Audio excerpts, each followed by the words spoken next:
Berikutnya, setelah kita menghitung total PTKP, yaitu kita bisa menghitung berapa pajak penghasilan pasal 21 terutang selama sebulan.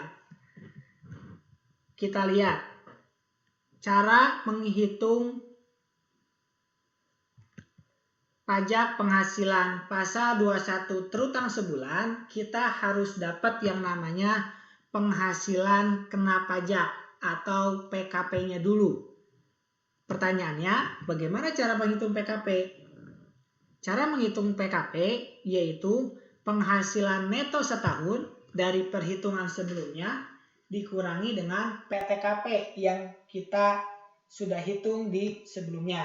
Itu adalah rumus bagaimana cara menghitung PKP.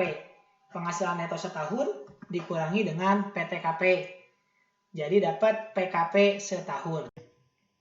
Nah, setelah itu kita menghitung pajak dengan cara mengalihkan dengan tarifnya. Jadi ini adalah penghitungannya, bukan tarifnya ya. Kalau tarifnya 0 sampai 50 juta dapat 5%, kemudian 50 juta sampai berikutnya itu kita udah bahas itu. Tapi saya mau masukkan di sini adalah penghitungan maksimalnya. Lapisan pertama maksimalnya 50 juta. Ini maksimalnya ya. Kalau di bawah 50 juta berarti pakai 5%. Kemudian kalau 51 juta misalkan itu harus masuk tarif kedua. Yaitu 50 juta kali 5% ditambah 1 juta dikali 15%. Maksimalnya untuk lapisan kedua diisi 200 juta. Yang ketiga, lapisan ketiga maksimal diisi yaitu 250 juta. Kalau lapisan ke-1 terisi 50 juta. Lapisan kedua terisi 200 juta. Lapisan ketiga terisi 250 juta, maka sisanya berapapun itu masuk ke lapisan yang keempat dikalikan dengan tarif pajak 30%. Seperti itu. Jadi ini adalah batas maksimal isi dari setiap lapisan tarif. Kita lihat contoh yang Malik. Kita masih bersama Malik. Ini jawabannya.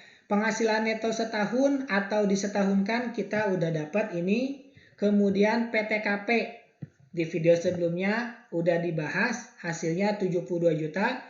Jadi penghasilan kena pajaknya atau PKP-nya yaitu 476 juta 55.000 dikurangi dengan total PTKP yaitu 72 juta rupiah. Hasilnya penghasilan kena pajak yang nantinya akan dijadikan dasar penghitungan pajak yaitu 404 juta 55.000 rupiah. Baru kita bisa menghitung berapa pasal 21 terutangnya. Dapat tadi penghasilan kena pajaknya 404 juta 55.000. Kita masukkan ke lapisan ke-1 maksimalnya tadi 50 juta. Jadi 2.500.000 masih ada sisa, kita masukkan maksimal lapisan kedua isinya adalah 200 juta, dapat 30 juta gitu. Lalu sisanya, sisa dari 400 juta dikurangi 50 juta dikurangi 200 juta. Hasilnya 154 juta 55.000. Dikalikan antara 25% dikali 154 juta 55.000 rupiah, hasilnya adalah 38 juta 513.750 rupiah. Itu kalau setahun. Kalau sebulan kita tinggal bagikan menjadi 12 karena setahun 12. Jadi PPh pasal 21 sebulannya adalah Rp5.917.813 per bulan. Ingat ya, ini udah per bulan.